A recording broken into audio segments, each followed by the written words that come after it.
ఒక గ్లాండ్ ఉంటుంది. ఇది మన వాల్‌నట్ అంటాము, లేకపోతే మన ఆక్‌రూట్ అంటాం చూసారా? కరెక్ట్‌గా అదే షేప్‌లో ఉంటుంది. అదే సైజ్‌లో గ్లాండ్ ఉంటుంది. ఆ గ్లాండ్ మధ్యలో నుంచి పైప్ ఇలా వెళ్తూ ఉంటుందనమాట. సో, ఇది నార్మల్ స్ట్రక్చర్. ఈ గ్లాండ్ అనేది ఎంత ఇంపార్టెంట్ ఒక మగవారి లైఫ్‌లో అనేది మనం తెలుసుకుందాం.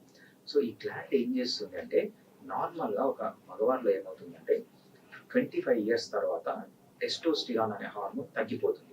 టెస్టోస్టిరాన్ అనే హార్మోన్ తగ్గిపోయే టెస్టోస్టిరాన్ హార్మోన్ ఎందుకు? సో, మగవారిలో సెక్షువల్ విగర్ ఉండాలన్నా, సెక్షువల్ యాక్టివిటీ బాగా ఉండాలన్నా ఈ హార్మోన్ అనేది చాలా ఇంపార్టెంట్. ఓన్లీ సెక్షువల్ విగరే కాదు.